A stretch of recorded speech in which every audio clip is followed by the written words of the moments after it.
Est-ce que nous pouvons nous lever? Est-ce que vous pouvez prier pour moi?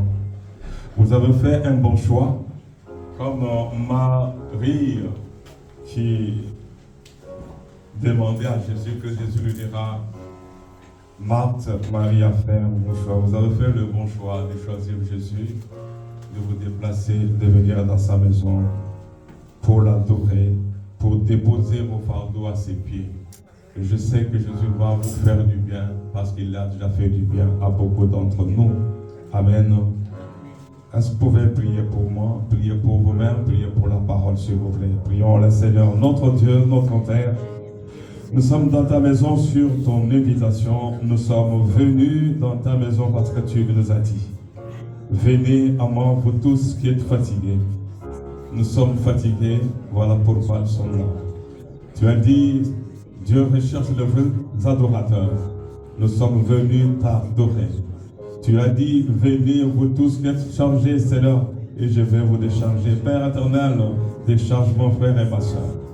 Et comme il est écrit, toute parole est inspirée de Dieu pour enseigner. Accepte d'enseigner.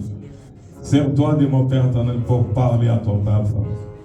Que le Saint-Esprit de Dieu dise des choses que tu veux dire et non pas celles que je veux dire ou celles que le monde, celles que l'Église ne veut pas entendre, mais que le Saint-Esprit de Dieu glorifie ton nom.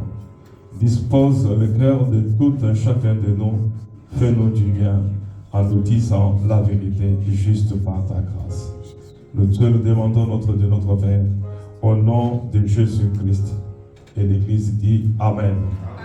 Vous pouvez vous asseoir et nous acclamons le Seigneur notre Dieu. Amen. Amen, amen, amen, amen, amen. Je suis dans la joie, nous sommes tous dans la joie d'être dans la maison du Seigneur. Et le thème, vous le connaissez, c'était sur l'ingratitude. Nous avons dit la fois passée que l'ingratitude peut changer le bénédiction à malédiction. Nous avons vu, c'est Dieu lui-même qui a parlé. Et aujourd'hui, nous allons voir que 90% des personnes avaient raté le ciel et 10% avaient reçu le ticket du ciel. 10 seulement. C'est pas moi qui l'ai dit, mais c'est la Bible qui le dit. Il est écrit dans Jean 8, verset 32, « Vous connaîtrez la vérité et la vérité vous affranchira. » Souvent, notre ignorance, les ténèbres parfois peuvent nous induire, nous dérailler, nous éloigner de Dieu. Mais lorsque nous parvenons à la connaissance de la vérité, Dieu nous montre le chemin, nous tient par la main et nous conduit jusque dans son royaume. Je disais tout à l'heure que 90% de personnes avaient raté le ciel, 10% avaient eu la grâce d'y entrer.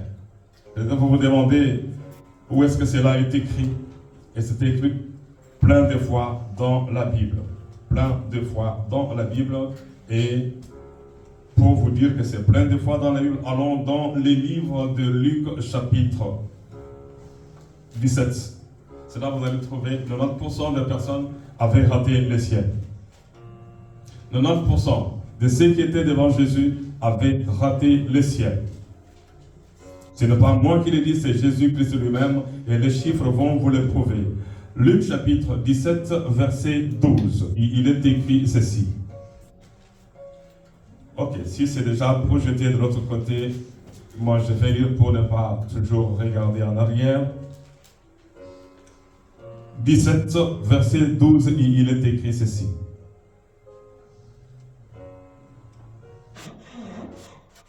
Comme il entrait dans un village, dit le vint à sa rencontre, se tenant à distance, ils élevèrent la voix et dirent: Jésus, Maître, aie pitié de nous.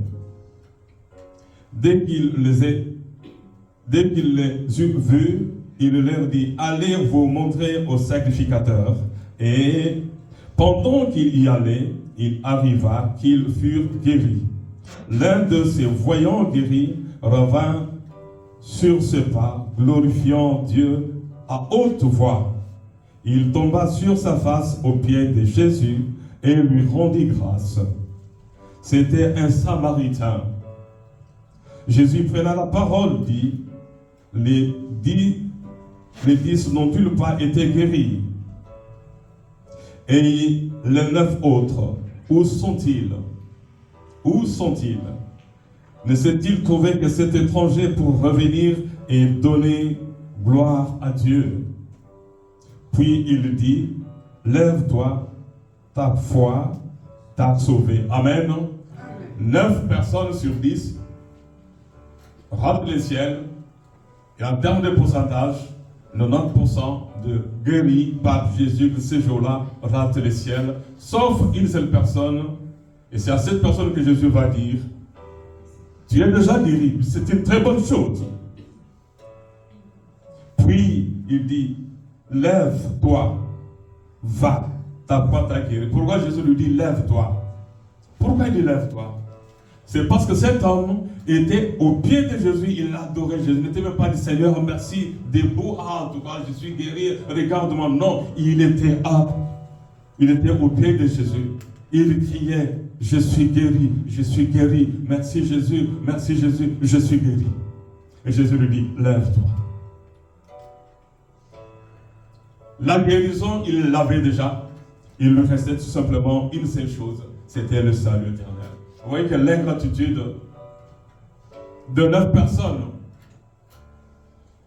ces 9 personnes ratent le ciel, et une seule personne qui était guérie, qui adorait Jésus, qui était au pied de Jésus et qui rendait grâce à Jésus-Christ, cette personne était sauvée.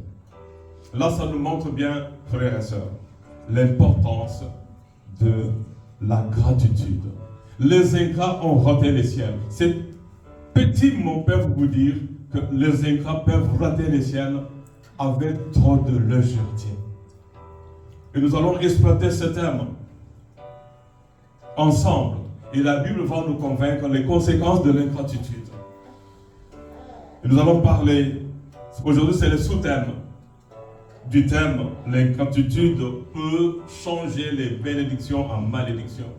Même ceux qui sont déjà bénis par Dieu, Dieu peut maudire comme on a vu la fois passée. Dieu t'a déjà béni, Dieu nous a déjà bénis, mais si on ne fait pas attention, les malédictions peuvent devenir, les bénédictions peuvent devenir le malédiction. Nous avons vu cela avec référence biblique à l'appui. Mais aujourd'hui, pour gagner le temps, parce qu'il y a 10 points que nous allons traiter ensemble, étudier ensemble, qui disent ceci. Donc d'abord le thème, les caractéristiques d'une personne ingrate envers Dieu et envers les autres, ou envers les prochains. C'est le sous-thème d'aujourd'hui. Nous avons vu, on n'avait pas développé, il y a l'ingratitude envers Dieu, et l'ingratitude envers les parents, l'ingratitude envers les ministres de Dieu, et l'ingratitude envers son prochain. Mais aujourd'hui, nous voyons les caractéristiques, qu'est-ce qui caractérise les personnes qui peuvent rater le ciel à cause de leur ingratitude. Nous allons voir ces points. La première lecture, nous la faisons dans les livres de Nombres, chapitre 14.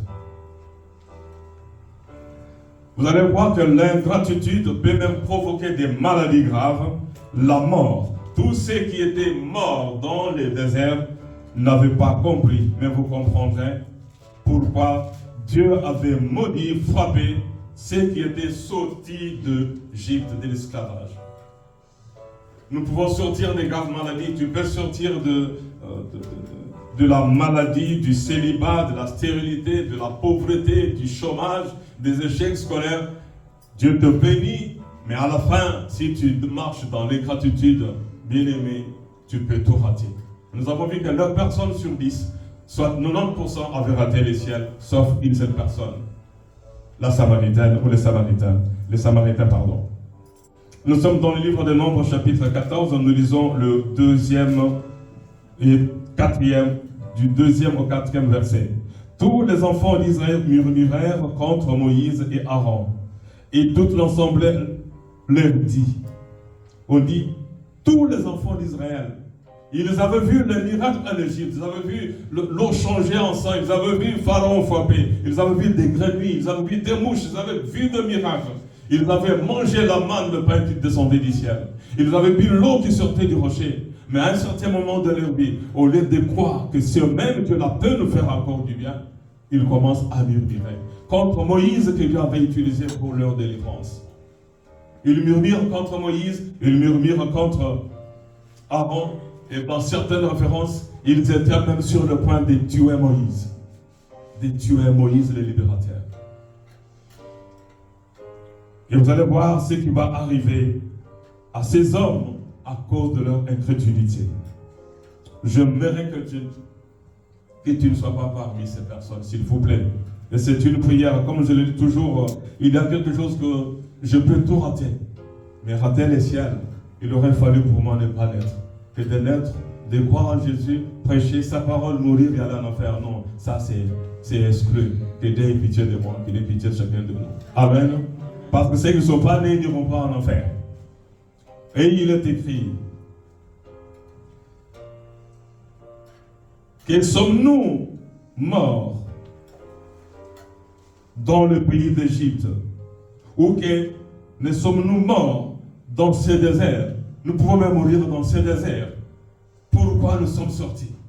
Ils préfèrent l'esclavage que la terre promise. Beaucoup de personnes préfèrent les choses de la terre que la vie éternelle au dernier jour. Que sommes-nous morts dans le désert? Pourquoi l'Éternel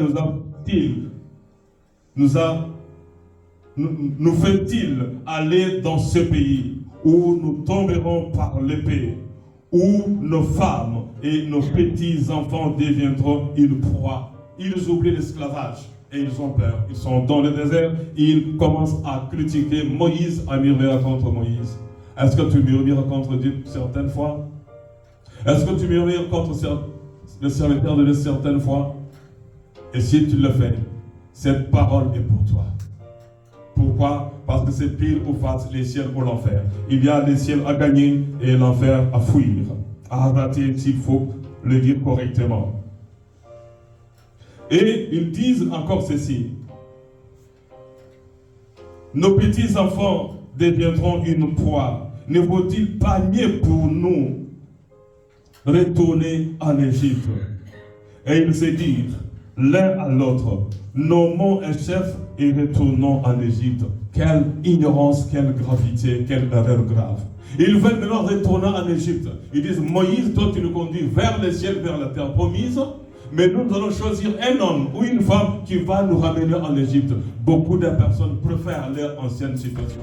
Ils préfèrent retourner dans le monde. Ils préfèrent vivre dans le monde dans l'état où ils étaient. Qui parmi nous peut dire, Dieu m'a guéri. Je préfère recevoir la maladie. Que la maladie que j'avais revienne.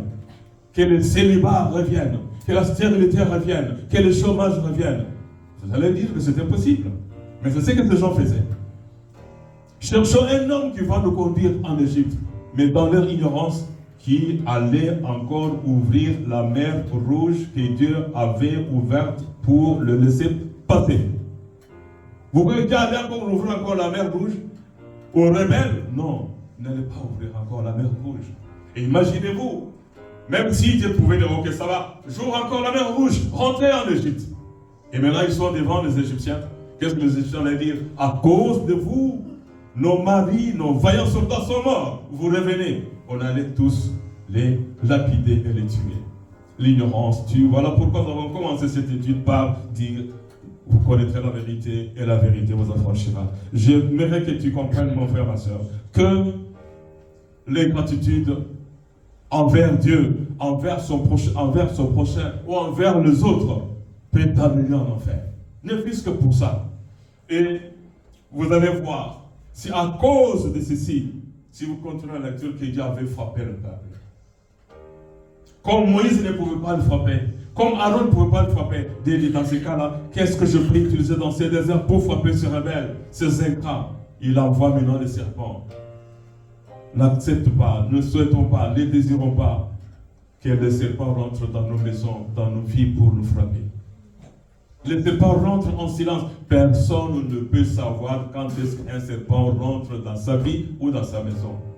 C'est un silence total. Même au cimetière, il y a quand même les arbres qui parlent, le vent. Mais lorsque le serpent entre dans ta maison, dans ta vie, tu ne peux pas le savoir. Voilà pourquoi Dieu va envoyer le serpent. Ils vont le mordre. Et le même peuple qui voulait lapider Moïse retourne maintenant vers Moïse et vers Aaron. Moïse, s'il vous plaît, prie. Nous avons mal parlé contre toi, contre Aaron, contre Dieu. Prie pour nous. Et vous connaissez la suite. L'ingratitude, la première caractéristique d'une personne ingrate envers Dieu.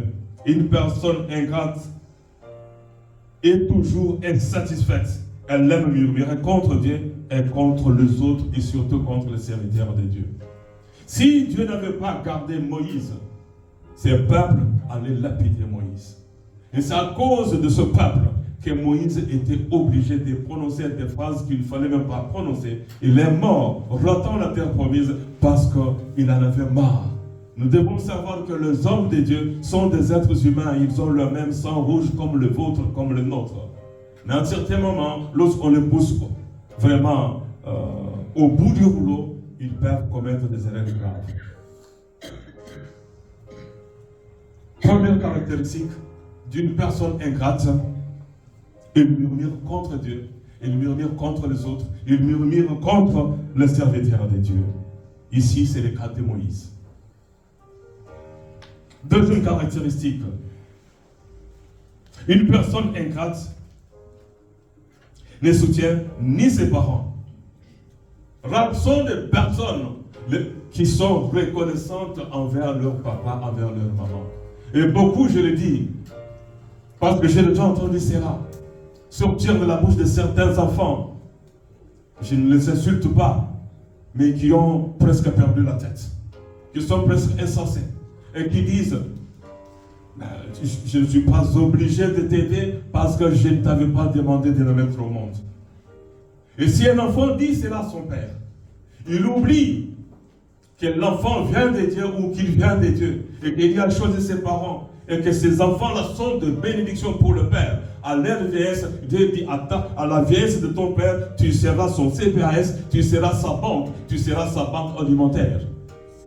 Et maintenant, le papa, la maman est en difficulté et l'enfant lui oublie la maman. C'est une personne ingrate. Et ce genre de personnes, si elles ne se répandent pas, elles ne verront pas le ciel. Pourquoi? C'est Dieu lui-même qui le dit. Afin que vous soyez heureux et que vous viviez longtemps. Et la Bible dit aussi que les enfants rebelles, Dieu va éteindre leur lampe en plein midi. C'est-à-dire que les bénédictions vont devenir malédictions. Voilà la deuxième caractéristique d'une personne ingrate. Elle ne vient jamais en aide à sa maman. Elle ne vient jamais en aide à son papa. Elle est ingrate. Elle oublie même la sorte, la porte par laquelle elle est entrée dans ces mondes. Elle va oublier. Elle préfère aller dans les snacks. On l'appelle preso et met la main dans sa poche. Elle préfère aller dans une boîte de nuit. Dans un, je ne sais pas quoi. Il prend 5 bières au moment où sa maman, permettez le terme, a des claquettes sans talons. Les papas et sauta visible 1000 fois. Une blouse de coloré. Et lui, il est là en veste. Et quand maman tend la main, il dit non, je ne pas. Et il donne aux femmes prostituées. Et avec ça, tu donnes l'argent aux prostituées, tu vas aller au ciel. Non, tu n'iras pas. Ce n'est pas moi, tu es ingrat. Les enfants rebelles à leurs parents, qui ne soutiennent pas les parents, surtout ceux qui ont les moyens, qui ne le font pas, et vont payer trop cher. Donc, deuxième caractéristique, une personne ingrate ne soutient ni ses parents, ni l'œuvre de Dieu, ni les personnes qui souffrent. Et pourtant, Dieu a dit, je crois que c'est Matthieu 25, je crois 35, je crois, où il dit, j'avais faim, j'étais nu, j'étais étranger, tu ne m'as pas nourri, tu ne m'as pas vêtu, tu ne m'as pas accueilli. Une personne ingrate, même s'il a la possibilité, on ne peut pas aider tous les clochards qui sont dans la rue. Mais si tu as peut-être par mois aider ne fût qu'un clochard, même par semaine un clochard, même avec 1 euro, c'est Dieu qui mange ce pain-là. Mais avant de me donner, tu vas voir, il y a des clochards qui sont des toxicomanes. Tu donnes l'argent, ils vont acheter du hashish. Ah, celui-là ne donne pas. vous participez à leur péché, à leur vie de drogués. Donc, si vous voulez une référence biblique, 1 Timothée 5, 4. En entendant 1 Timothée 5, 4, je vais... Matthieu 25, 35, vous avez compris. 1 Timothée, car j'ai eu faim et vous m'avez donné à manger, et j'ai eu soif et vous m'avez donné à boire. J'étais étranger et vous m'avez accueilli. Dieu t'a donné une maison, Dieu t'a donné peut-être... Vous pouvez imaginer la blouse que toi tu ne portes pas, que tu utilises pour essuyer tes souliers. C'est peut-être une blouse de fête pour une certaine personne. Ici en Europe ou en Afrique. Je vais vous dire quelque chose. Il y a parfois des choses qui se passent. Il y avait une personne ici, c'était une maman qui n'avait pas assez d'habits. Et chaque dimanche, il était dans presque la même tenue. Et parce que je me disais, si je lui donne, j'achète des robes, j'achète ceci, qu'est-ce qu'elle va dire? Les pasteurs, peut-être, ça me faisait mal. Ça me faisait mal. Qu'est-ce que je veux lui dire? Comment le lui donner? Si je lui donne, qu'est-ce qu'elle va penser? Parfois, on est dans l'embarras. Si c'était un homme, je pouvais dire, Père, bien, prends une chemise, mais une dame, prends ceci, va faire ceci. Vous savez ce que ça peut faire? Troisième caractéristique. Non, 1 Timothée 5, 4, c'est là où on parlait de... Rapidement, s'il vous plaît. Là où on parle de... C'est lui qui ne donne pas, qui ne veille pas. Si une veuve a des enfants ou des petits-enfants, pas même les enfants, mais seulement les petits-enfants. Tu es petit-enfant, petit-fils, petite-fille de quelqu'un? Est-ce que quelqu'un est malheureux quelque part? Et toi, tu dépenses ton argent dans le snack avec les copains. Ta mamie, papi, daddy avec les souliers sans talons. Et toi, tu dépenses l'argent dans les snacks. Et lorsqu'il demande, tu lui dis que tu n'as pas. Et que tu ne lui as pas demandé de te mettre au monde. Tu as prononcé toi-même ta malédiction. Et Dieu va signer. Et il est écrit qu'ils apprennent avant tout à exercer la piété envers leur propre famille et à rendre à leurs parents ce qu'ils ont reçu de car cela est agréable à Dieu. Dieu est content lorsque tu viens en aide à ton père et à ta mère. Troisième caractéristique d'une personne ingrate qui va rater le ciel. Tu crois que papa, je connais un monsieur que je m'aime bien, que je fréquentais, que je fréquentais. Il est mort dans ce pays. Son fils est ici. Le monsieur est mort. Décomposé. Personne ne savait. On dit à son fils que ton père est mort. Il n'a même pas vu les cadavres décomposés de son père. Sa vie en France, c'était des jumeaux. Je n'ai pas le temps, et après, ils vont aller à l'église. Après, vous allez parler en langue. Je ne suis pas contre le parler en langue. Le Saint-Esprit qui parle, ça ne te dit pas que ton papa est malheureux. Le Saint-Esprit là.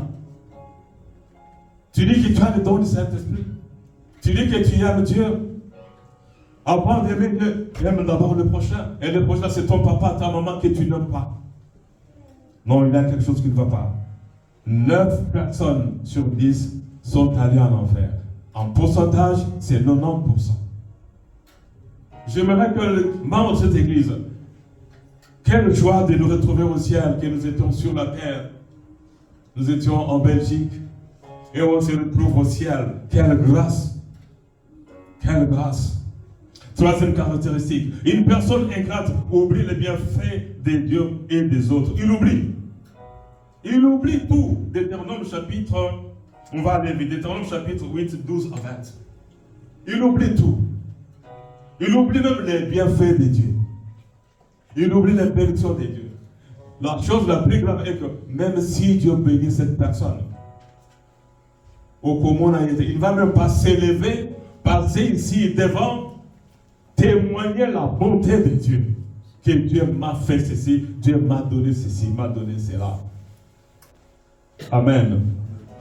Oui. Deutéronome chapitre 8, verset 12. Lorsque tu mangeras et te rassasieras, lorsque tu bâtiras et habiteras de belles maisons, lorsque tu verras multiplier ton gros et ton menu bétail, augmenter, je ne sais pas là, c'est la croix au moment, ton argent et ton or, et s'accroître tout ce qui est à toi.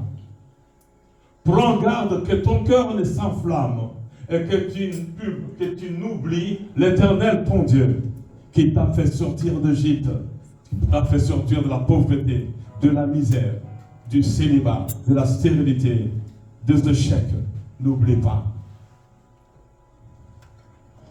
Du pays d'Égypte, de la maison de servitude, qui t'a fait marcher dans ces grands et après déserts, où il y a des serpents brûlants et des scorpions, dans des lieux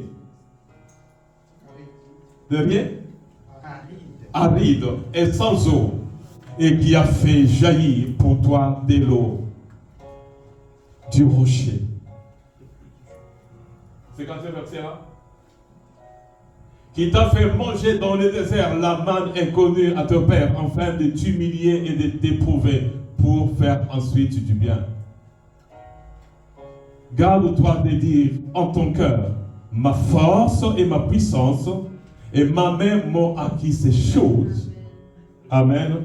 Ne dis jamais que tu es diplômé parce que tu es intelligent. C'est Dieu qui a permis. Amen. Ne dis pas que tu es marié parce que tu es la plus belle.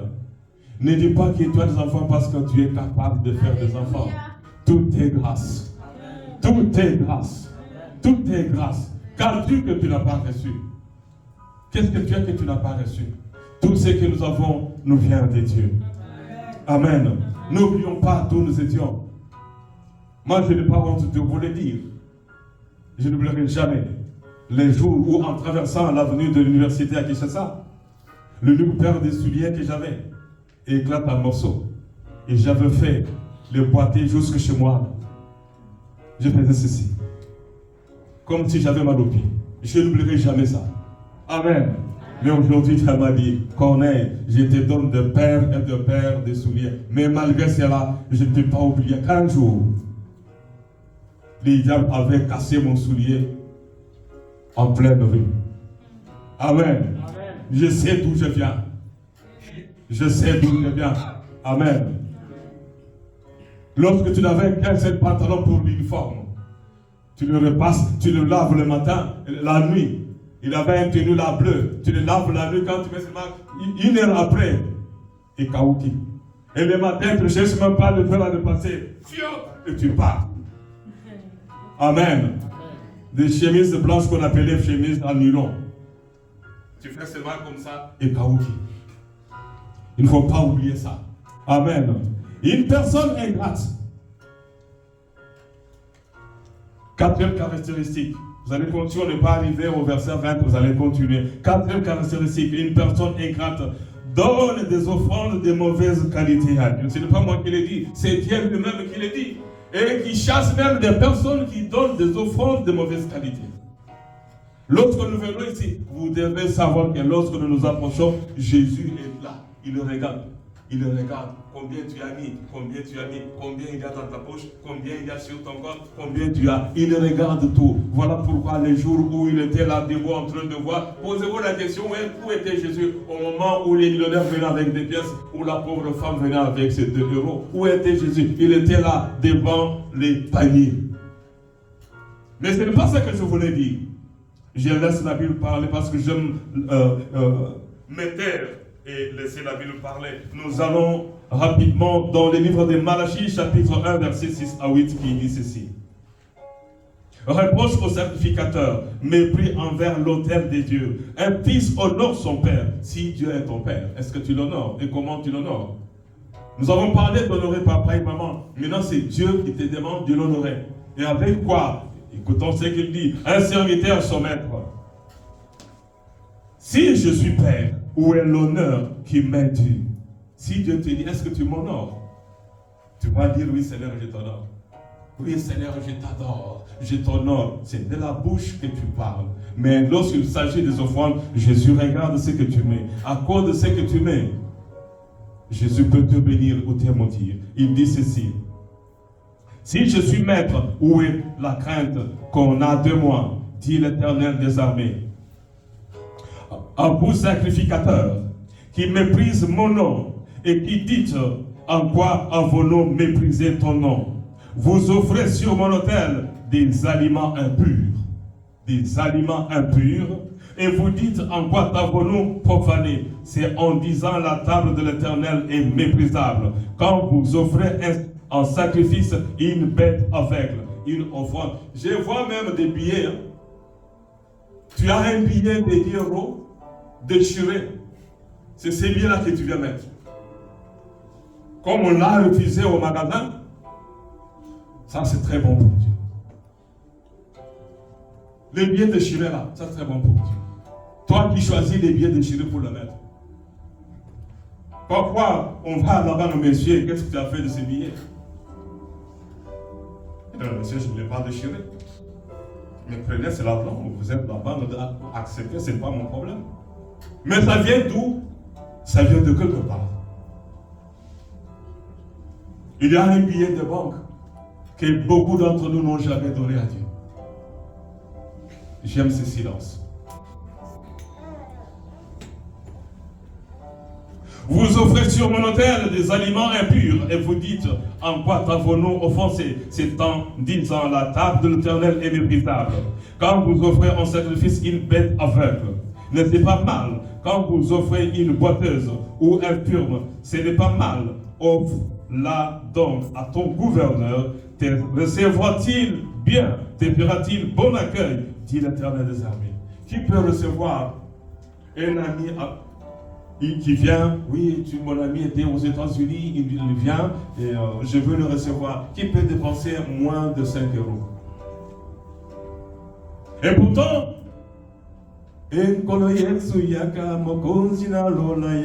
Akiti, Alovi, et tu viens avec une pièce de 1 €. Parfois des 10 centimes. Au télémi, on l'a dit bien. Et nous croyons que Dieu va accepter ce genre d'offrande. Non, c'est la caractéristique d'une personne qui n'honore pas Dieu. Nous avons dit, une personne donne une offrande de mauvaise qualité. Faire rarement des actions de grâce. Il y a parfois des choses que parfois, en les prêchant ici, en demandant au peuple de Dieu de le faire, on va non, à commis le Kosovo. J'étais presque dans beaucoup d'églises où je passe. Et surtout à Kinshasa. Il y a l'offrande, il y a l'action de grâce. Le même jour, il y a la dîme. Il y a même parfois on dit, ça c'est un don qu'on donne au pasteur. Ça c'est l'argent pour la construction. Tu vois les paniers des paniers. Allez, maintenant nous donnons les actions de grâce. Les gens s'élèvent, presque toute l'église, ils donnent les actions de grâce. Mais si on dit ici, les bonhommes donnent les actions de grâce, qu'est-ce qu'on va dire? Le Kosovo.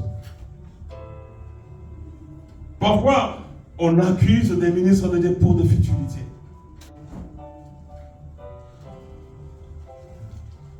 Et surtout si vous voyez un ministre de Dieu qui a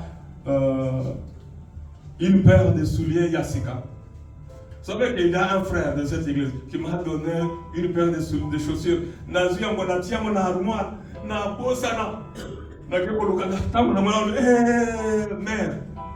regarde.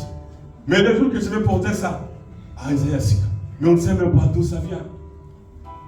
On ne sait même pas d'où ça vient. Nous ne savons pas d'où ça vient de la caisse de l'église. Même si vous voyez quelqu'un, bon, je laisse tomber. Maintenant, il fait quoi? Il fait rarement des actions de grâce. Et il ne donne même pas le témoignage. Dieu a guéri, Dieu a délivré, qui a un témoignage? Il croise les bras. Un témoignage, même s'il est vieux de 10 ans, si tu penses que c'est Dieu qui a fait, lève-toi, viens et témoigne. ça va édifier quelqu'un. Amen. Une personne ingrate envers Dieu et envers son prochain. Seigneur, donne-moi du travail, donne-moi du travail. D'abord, je donne cet exemple que j'ai toujours donné. Un frère de cette église disait, pasteur, prie pour que Dieu me donne le séjour. Oui, Seigneur, donne le séjour. Prie pour que Dieu me donne le travail. Dieu donne le travail. Dieu donne le travail. Et il commet une erreur qui m'avait mis en colère. Et qui avait énervé même Dieu lui-même. Pasteur, maintenant que Dieu m'a donné le séjour et le travail, prie pour que je donne ma dîme à Dieu. Là, mes yeux étaient, d'abord c'est rouge d'habitude, étaient plus que rouge. Je ne sais pas si mes yeux sont rouges. J'étais vraiment furieux. Frère, tu dis quoi? Moi, je dors à l'église chaque samedi. À genoux, je cite le nom de tous ceux qui sont en difficulté. Séjour, maternité, chômage, tout ça titre de séjour. Et maintenant, on te donne. Tu as le séjour. Tu as le séjour. Et qu'est-ce qui t'arrive maintenant? Tu dis travail. Tu as le travail et tu me dis de gêner pour que tu donnes la dîme. Frère, je suis fâché. Parce que tu vois, plus que fâché, frère. Je suis très fâché. Ne joue pas avec moi. Ne joue pas avec moi. Je ne suis pas une machine qui distribue des prières. J'ai pris gratuitement, Dieu béni gratuitement. Tu ne peux pas venir me dire que je gêne et que j'ai pris pour que tu donnes ta dîme à Dieu. Ça, c'est jouer avec moi. Amen. Une personne ingrate. À cause de cela, Akima Église. Akima Église. Je suis sérieux. Akima Église. Il fallait pour toi apprendre à railler. Mais des personnes ingrates cherchent du travail, trouvent du travail, mais ne donnent pas des dîmes à Dieu. Offrande, ils donnent des offrandes porteuses. Actions de grâce, ils ne font pas des actions de grâce. J'aime ce silence. Vous connaîtrez la vérité, bien aimé, la vérité vous affranchira. Moi, je n'ai pas honte de vous dire. Je n'ai pas honte de vous dire. Quand je me vois boiteux, traversant l'université boiteux. Et pourtant, je n'étais pas boiteux. Mais aujourd'hui, j'ai cette paire de souliers. D'abord, c'était un cadeau. Ma femme sait d'où ça vient. Amen. Je n'ai pas honte de dire des choses telles qu'elles sont. Et ça vient de quelqu'un. Travail, séjour, maternité. Lève-toi, témoigne, tu ne témoignes pas. Tu ne témoignes pas. C'est l'ingratitude. Tu risques de rater les ciels à cause de sa bien-aimée. Suis-je devenu votre ennemi en vous disant la vérité? Amen. Est-ce que je suis un ennemi de quelqu'un ici en lui disant la vérité? C'est le ciel à gagner ou l'enfer. Malédiction ou bénédiction. Bénédiction, tu ne fais pas attention et commis malédiction. On va y arriver. Cinquième caractéristique, une personne ingrate oublie vite les bienfaits et fait du mal, non seulement à celui qui lui a fait du bien, mais aussi à ses enfants. Vous allez dire, est-ce que c'est biblique? Oui, et c'est dans la Bible. Regardez l'ingratitude. Dieu utilise Gédéon pour délivrer Israël. Gédéon meurt. Et qu'est-ce qui est arrivé? Le même peuple délivré par Dieu qui avait utilisé Gédéon, ce même peuple va tuer et exterminer toute la famille de Gédéon. Gédéon avait 71 garçons. Le peuple d'Israël va tuer 70, mais Dieu va sauver. Il y a un seul qui était le plus rapide peut-être, qui avait fui. En un jour, enfant de Gédéon, sur la même pierre, il pouvait quand même dire Dieu a utilisé Gédéon pour nous délivrer. Pourquoi nous faisons du mal aux hommes qui nous ont fait du bien, frère? Vous voyez, en faisant du mal aux hommes et aux femmes qui nous ont fait du bien, nous allons monter en grade. Et après ça, nous allons dire qu'elles sont des chrétiens. Non, bien-aimés. Il y a le ciel à aller. Il y a l'enfer à aller aussi.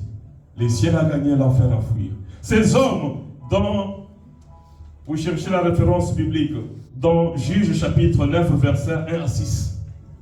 Il y a un fils de Gédéon qui a peur maintenant. Notre papa est décédé. Moi, je suis l'enfant d'une femme prostituée, d'une copine à papa.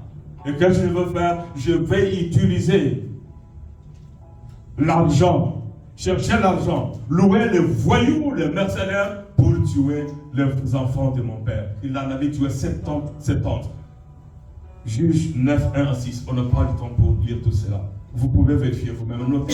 Notez, on va aller vite pour terminer. Parce qu'il y en a 9 et la conclusion. Verset, le 6e caractéristique. Une personne ingrate veut tout avoir, tout recevoir des autres, alors qu'elle a du mal à donner à Dieu et aux autres. Il veut tout avoir. Il reçoit, elle reçoit. Elle reçoit de Dieu, elle reçoit des hommes, mais elle ne donne pas ni à Dieu ni aux hommes. C'est là la 6e caractéristique. Je ne sais pas pourquoi, j'ai peut-être une autre version, là où il y a la référence biblique, mais ici je n'ai pas donné la référence biblique. Mais ça s'est fait. Nous voulons tout recevoir, mais après avoir reçu, il faut donner. Il faut donner. Il faut donner, bien-aimé. Celui qui ne donne pas à Dieu, tu crois que ce que tu as là, ça vient c'est un miracle que tu as fait. Non, c'est Dieu qui a donné. Il faut quand même reconnaître. 7e caractéristique. Une personne ingrate est égoïste, avare, hypocrite, et peut vendre celui qui lui a fait du bien, comme Judas. La référence biblique, Matthieu 26, 14 à 16. On n'a pas le temps de lire. Judas voyait Jésus-Christ faire les miracles. Il est allé vendre Jésus. Et cette référence biblique dit quoi? Qu'est-ce que vous pouvez me donner? Je vais vous livrer Jésus. Je vais vous livrer Jésus. Qu'est-ce que vous allez me payer? Amen. Amen. Amen. J'aime le silence. Je n'aime pas les gens son nom. J'aimerais que cette parole s'enfonce dans ton cœur. Et que la grâce du Saint-Esprit attache cette parole à ton cœur pour que tu comprennes si tu as. Je ne dis pas que tu as toutes ces caractéristiques. Non. Peut-être tu en as, ou nous en avons, ou peut-être moi, j'ai peut-être quelque chose, il y en a parmi ces choses ici.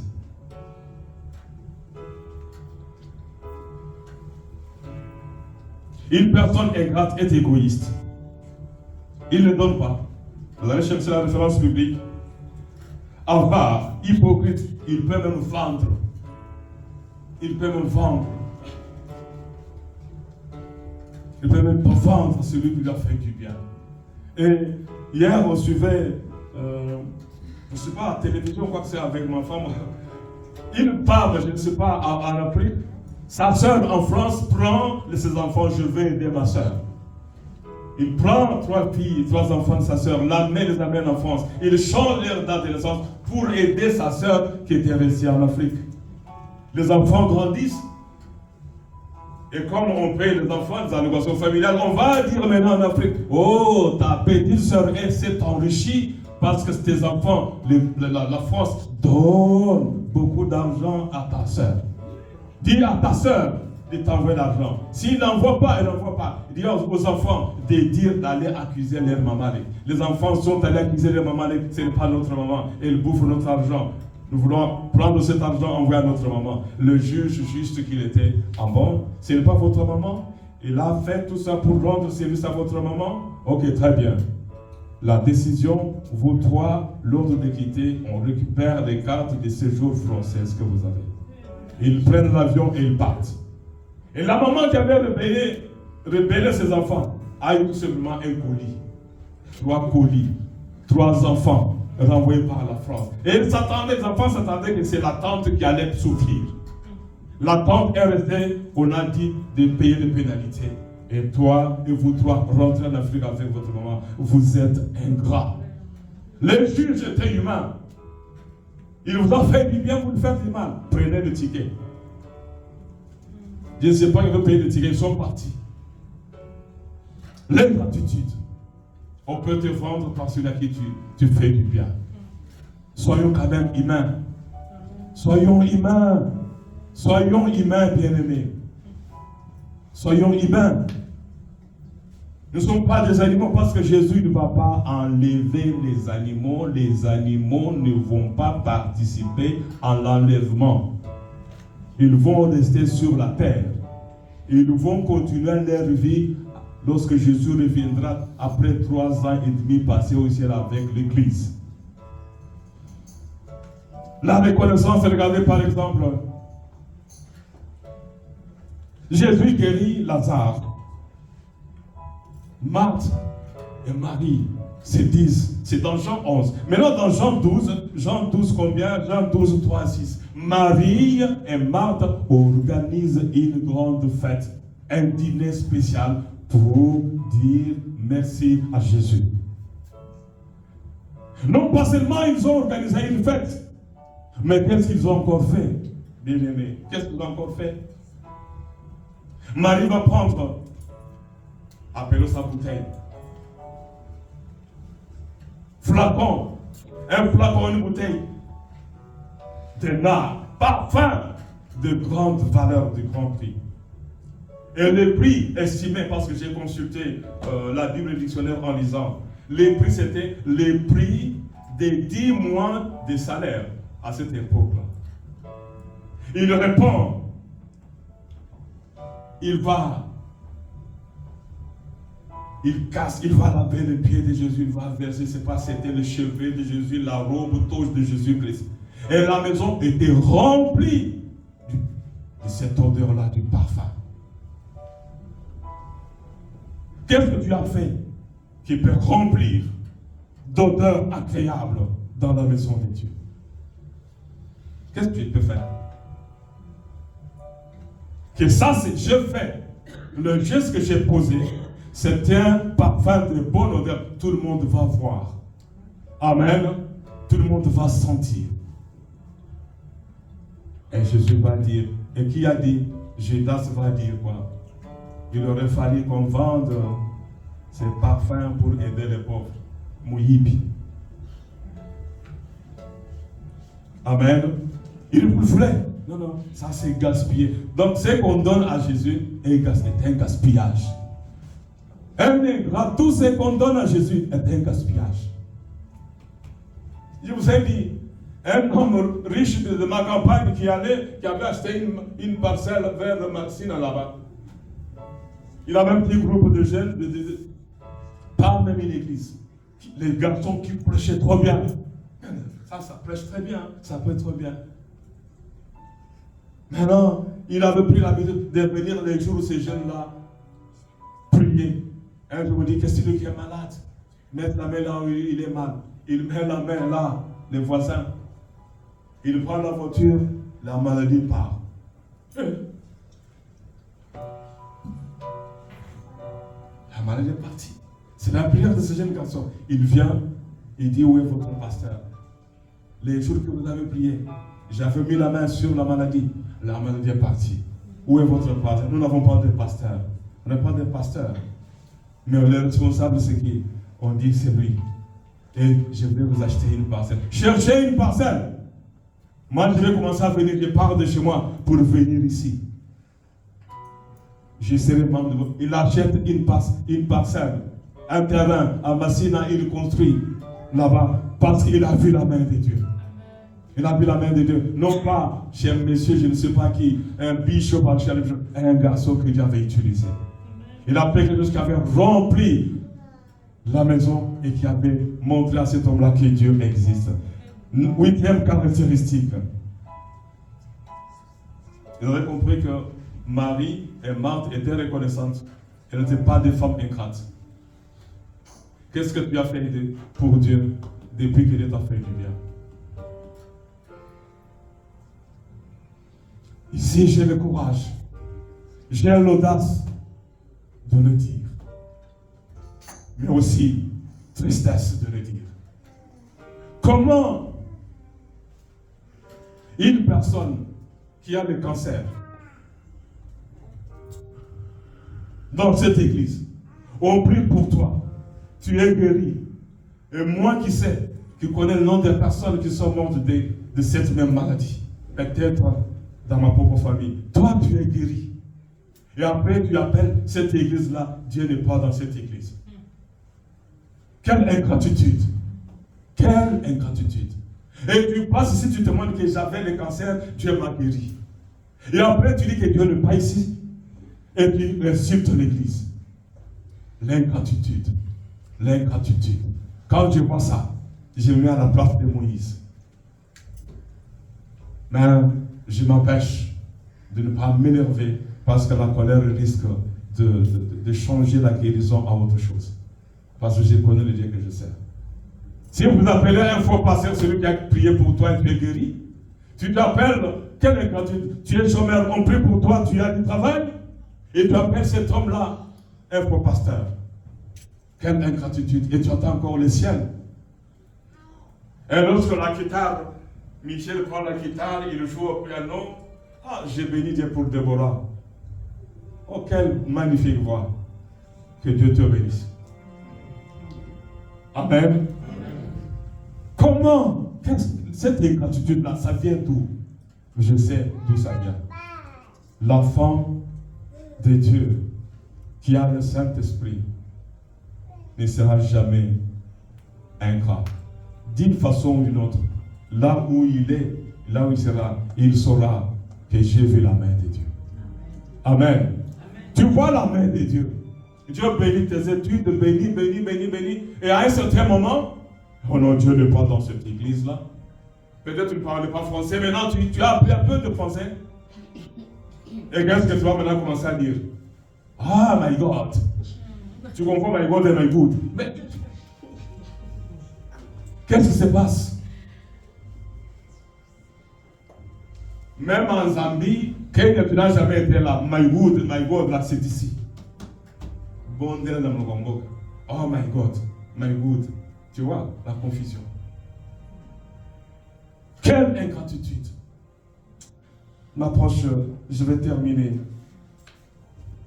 8e et avant-dernière caractéristique. Une personne ingrate envers Dieu n'a besoin qu'une seule erreur de la part de son bienfaiteur. Une seule erreur. Il l'attend. C'est comme un lion. Le jour qu'il va commettre l'erreur, je le quitte. L'erreur est humaine. Il y a une personne qui n'a pas commis d'erreur, c'est Jésus-Christ.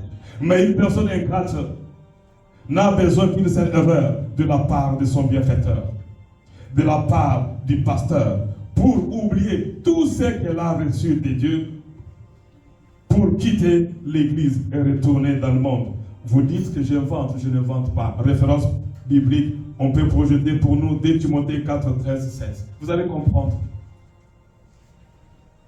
Il y a des hommes et des femmes qui n'entendent qu'une seule erreur de ta part. Ils vont oublier tout ce que tu as fait. Tu fais du bien à quelqu'un, 9 sur 10. Tu étais toujours un monsieur bon, une femme très bien.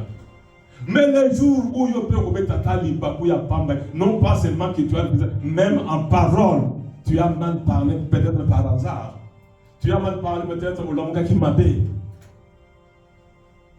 Tu as tes propres problèmes. Et tu arrives, tu trouves là quelqu'un qui a un problème et qui te manque même du respect. Quand tu essaies un peu de remettre la personne sur le rail, il attendait cette occasion-là pour partir. Est-ce que c'est déjà projeté? Quand tu viendras, apporte les manteaux que j'ai laissés à Thoras, je crois, chez Carpus. Et les livres, surtout le parchemin. Alexandre, le forgeron, m'a fait beaucoup de mal. Le Seigneur lui rendra selon ses œuvres. C'est Paul qui parle.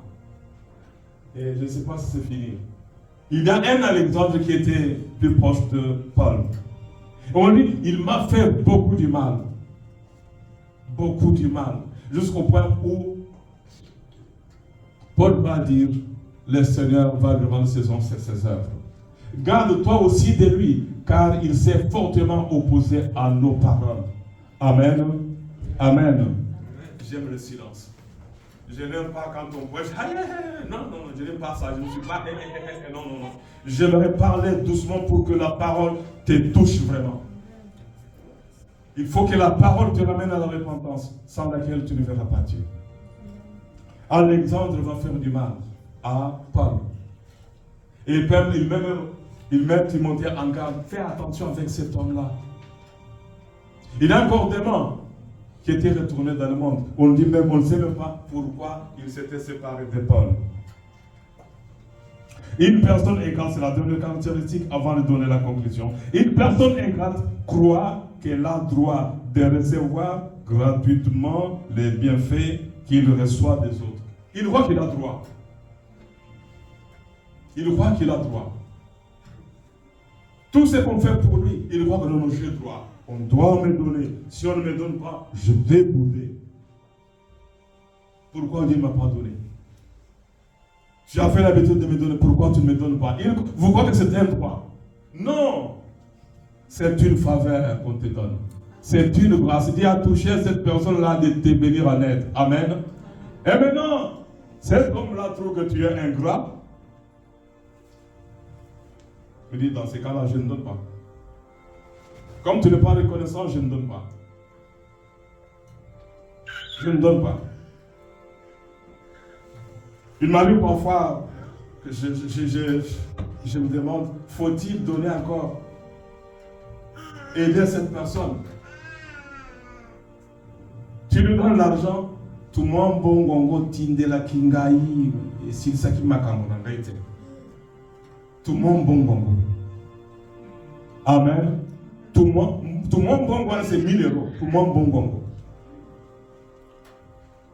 Je ne sais pas combien moi j'ai par mois. Et quand on lui envoie $1000, il dit tout le monde bon gongo.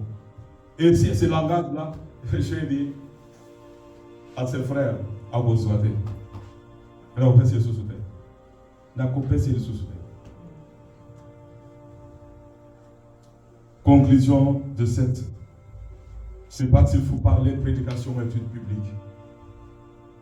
Ne ratons pas les ciels comme le neuf lépreux à cause de l'ingratitude.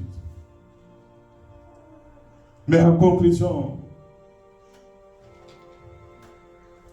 Matthieu 6, 26, le Seigneur Jésus dit ceci, car là où est ton trésor, là aussi sera ton cœur. C'est-à-dire, si ton argent, tu l'investis dans des boîtes de nuit, tu donnes aux prostituées, c'est là où sera ton cœur et ton âme. Mais si tu veux que ton trésor soit dans la maison de Dieu, c'est là où se trouvera aussi ton cœur et ton âme. Amen. Oui, j'aime ces silences. Il y a des fois où je n'aime pas Alléluia, Teya. Non, pas ça, ça sont des blagues. Ce sont des cris que personne ne poussait lorsque Jésus enseignait. Ce sont des cris que personne ne poussait lorsque Jean-Baptiste prêchait. Vous soldats, répentez-vous. Toi, roi Hérode, répands-toi. Hérodias, tu vas mon père abattu. Et puis Hérodias se dit Amen. Non, il ne disait pas Amen. Il était touché. Jusqu'à décider.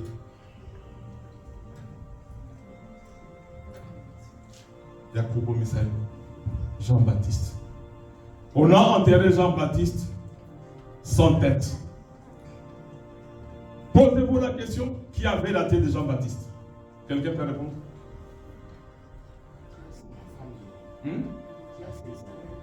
Donc, on a tellement. Yo, tu n'es pas l'école primaire où on nous disait déplacer les bras. Lève-toi. Qui avait la tête de Jean-Baptiste? Lève-toi. Qui avait la tête de Jean-Baptiste? Sur demande de la fille de. J'oublie le nom, mais. C'est la femme du roi Philippe. Il avait la tête. On est allé enterrer Jean-Baptiste, le grand prophète, sans tête. Et la tête était restée, je ne sais pas, dans la cuisine, au salon, je ne sais pas ce que cette femme-là avait fait de la tête du prophète Jean-Baptiste. Et les disciples de Jean-Baptiste étaient venus prendre le corps de Jean-Baptiste sans tête. Lisez la Bible. Qu'est-ce qu'il avait fait? Vous voulez enterrer les pasteurs sans tête. Amen. Bien-aimés, je vais demander à l'Église, à chacune et à chacun de nous de s'élever et de prier. Selon ce que toi tu as entendu. Je ne te demande pas, oui, prions pour ceci, prions pour cela. Non, j'appelle la chorale. Chorale, s'il vous plaît, venez. Nous allons prier. Que chacune et chacun de nous prie selon ce qu'il a reçu.